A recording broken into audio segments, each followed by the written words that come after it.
Supreme court ने आज उत्तराखंड के चुनाव आयोग पर 2 लाख रुपए का जुर्माना लगा दिया है, क्योंकि उत्तराखंड के चुनाव आयोग ने हाई कोर्ट का आदेश नहीं माना था। और हाई कोर्ट का आदेश था क्या कि जो नियम उत्तराखंड के चुनाव आयोग ने खुद बनाए हैं वो उसका पालन करे, लेकिन चुनाव आयोग ने उनका पालन नहीं किया और हाई कोर्ट का आदेश भी नहीं माना। इसलिए सुप्रीम कोर्ट ने इस पे आज कड़ा रुख अपनाया है। दरअसल ये मामला बहुत सिंपल नहीं है, ये वोट चोरी से जुड़ा है। उत्तराखंड के अंदर, जैसा देश के बाकी हिस्सों में भी नियम होता है, एक नियम है कि अगर किसी व्यक्ति का नाम 2 जगह से वोटर लिस्ट पे है तो उसका नामांकन चुनाव में रद्द किया जाता है। उत्तराखंड में हाल में पंचायतों के चुनाव हुए।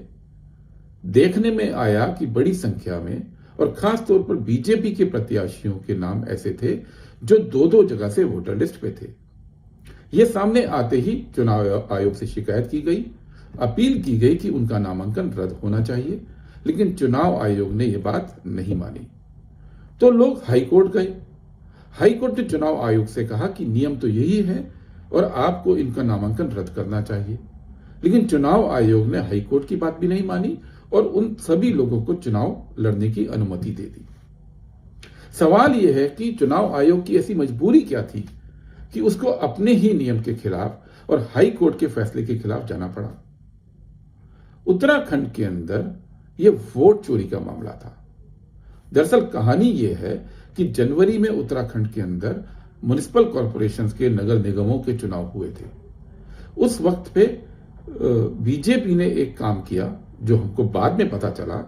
उसने अपने सभी वर्कर्स जो कि गांव के अंदर वोटर थे उनको शहरी इलाके में वोटर बनवा दिया, ताकि शहर के जो नगर निगम के चुनाव हैं उसमें अपनी वोटों की संख्या बढ़ाई जा सके और नतीजों को प्रभावित किया जा सके। जब कांग्रेस पार्टी ने वोट चोरी पे काम करना शुरू किया तो यह पता चला कि यह पूरी एक प्लानिंग के तहत बीजेपी ने अपने वोटर्स को गांव से शहर में शिफ्ट किया था।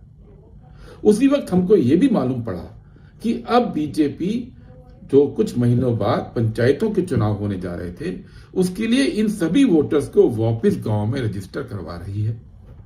यह पता चलते ही कांग्रेस पार्टी ने और कांग्रेस के प्रदेश अध्यक्ष करण माहरा ने चुनाव आयोग को चिट्ठी लिखी कि इसकी अनुमति नहीं दी जा सकती है, क्योंकि चुनाव आयोग का नियम यह कहता है कि किसी भी व्यक्ति को किसी भी पते पर वोटर के रूप में रजिस्टर करने के लिए उसमें कम से कम 6 महीने रहना जरूरी है और दूसरे चुनाव में 6 महीने से कम का वक्त है।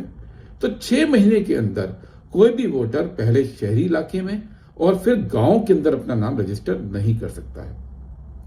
कांग्रेस के विरोध के कारण यह प्रक्रिया रुक गई, क्योंकि यह संभव नहीं था।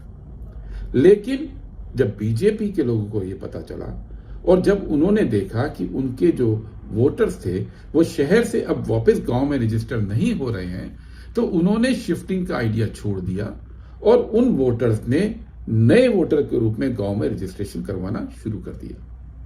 इन्हीं में से कुछ वोटर्स को पंचायत के चुनाव के दौरान टिकट भी मिल गया। जब टिकट मिला तो उनका एक वोट शहर के इलाके में रहा और एक वोट अब गांव में हो गया, और इसीलिए इसी आधार पर उनका नामांकन रद्द होना चाहिए था। लेकिन चुनाव आयोग ने ना जाने क्यों किस दबाव के अंदर यह फैसला लिया कि वो अपने नियम को नहीं मानेगा और ऐसे सभी लोगों को चुनाव लड़ने की परमिशन दे दी।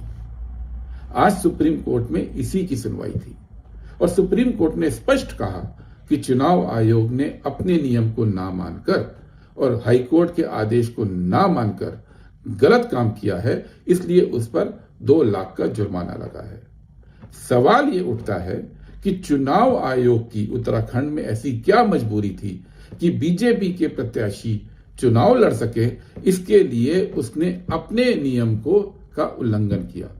और दूसरी बात, ये बीजेपी का जो पूरा का पूरा तरीका है कि वो कृत्रिम रूप से, नकली रूप से वोटर्स को एक जगह से दूसरी जगह शिफ्ट करते हैं अपने कार्यकर्ताओं को, और कार्यकर्ताओं को शिफ्ट करके वोट चोरी करके चुनाव को प्रभावित करते हैं, उस पर चेक लगा तो चुनाव आयोग ने उस पर कार्रवाई करने की बजाय बीजेपी के प्रत्याशियों को बचाने का काम क्यों किया, ये आज हमारा सवाल है।